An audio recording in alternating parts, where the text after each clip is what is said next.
Money be strangling, hate me, fry me, bake me, try me, all the above cause you can't get in. I don't want no problem, because me professional.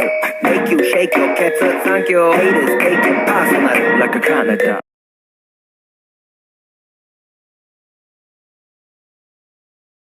Sebelum Indonesia mengajukan gugatan ke DSB WTO mengenai sengketa ini, Indonesia telah mengupayakan penyelesaian sengketa tersebut dengan cara diplomasi dan negosiasi dengan pemerintah Amerika Serikat. Dalam protesnya, Indonesia mengatakan bahwa Family Smoking Prevention and Tobacco Control Act Public Law 111-31 adalah undang-undang yang melanggar prinsip-prinsip umum non-diskriminasi dalam perdagangan yang ada dalam peraturan WTO.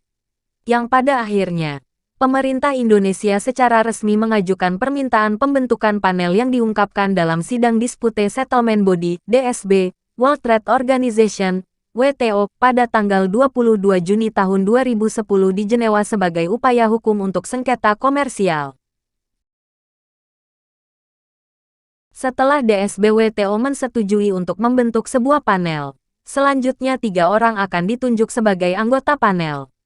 Ketiga anggota panel tersebut adalah Mr. Ronald Soborio sebagai Ketua Costa Rica, Mr. Hugo Keirius sebagai anggota Jepang, dan Mr. Ichiro Araki, Jepang. Adapun pemilihan orang-orang yang berwenang menjadi anggota panel adalah orang-orang yang memiliki kualifikasi dan pengalaman dalam menangani sengketa yang sama. Dalam pasal 2.1 TBT Agreement, panel telah menemukan pelanggaran, yaitu dalam kebijakan yang diumumkan oleh Amerika Serikat yang tidak sesuai dengan aturan WTO, karena rokok kretek dan rokok mentol adalah produk serupa dan kedua rokok tersebut memiliki daya tarik yang sama bagi kaum muda. Menurut WTO, kebijakan untuk membuat perbedaan perlakuan terhadap dua produk yang identik adalah praktik yang tidak adil. Dalam pasal 2.1 TBT Agreement juga mengatur prinsip non-diskriminasi. Yang dimaksudkan dalam pasal 2.1 TBT Agreement tersebut adalah setiap anggota harus memastikan bahwa secara teknis, produk yang diimpor dari negara lain diperlakukan sama dan adil terhadap produk dalam negeri dan produk dari negara lain.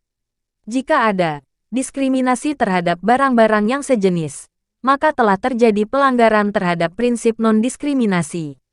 WTO pun memenangkan rokok kretek Indonesia dalam sengketa perdagangan ini di hadapan Appellate Body AB karena WTO telah memutuskan bahwa Amerika Serikat melakukan diskriminasi terhadap rokok kretek Indonesia.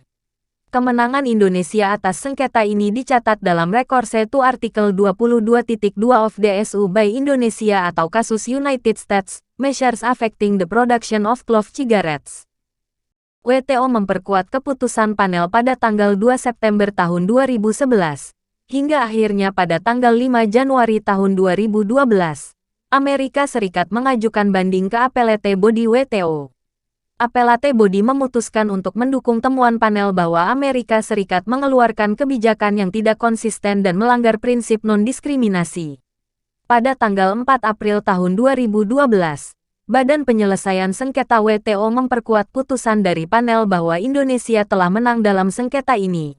Indonesia menang baik di tingkat panel maupun di tingkat banding. Appellate Body juga menemukan bahwa kebijakan yang dikeluarkan Amerika Serikat melanggar pasal pukul 2.12 TBT Agreement karena tidak memberikan waktu yang cukup antara waktu penetapan kebijakan dan sosialisasi kebijakannya. Dan kebijakan ini juga melanggar pasal 2.9.2 TBT Agreement, di mana harus melakukan pemberitahuan kepada seluruh anggota melalui Sekretariat WTO. Indonesia melanjutkan upayanya dan meminta Amerika Serikat untuk melaksanakan putusan WTO tersebut, karena sejak Appellate Body memberikan rekomendasi kepada DSB untuk menyerukan kepada pemerintah Amerika Serikat untuk segera melaksanakan rekomendasi sesuai dengan ketentuan TBT Agreement, hingga 15 bulan dalam waktu Reasonable Period of Time (RPT), yang masa berlakunya berakhir pada tanggal 24 Juli tahun 2013 Amerika Serikat belum melaksanakan dan mengimplementasikan keputusan tersebut. Sampai akhirnya, sengketa perdagangan rokok kretek antara Indonesia dan Amerika Serikat resmi berakhir. Namun dengan kesimpulan akhir, bahwa pihak Amerika Serikat masih melanggar aturan WTO dalam sengketa ini. Untuk menyelesaikan sengketa larangan produksi dan distribusi rokok non-mentol, termasuk rokok kretek. Kedua pemerintah negara sepakat untuk menandatangani Memorandum of Understanding (MOU). Dalam MOU ini, Indonesia tetap diuntungkan karena DSB di WTO tetap menetapkan bahwa Amerika Serikat bersalah. Artinya kesepakatan yang dicapai tidak menghapuskan fakta bahwa Amerika Serikat melakukan pelanggaran.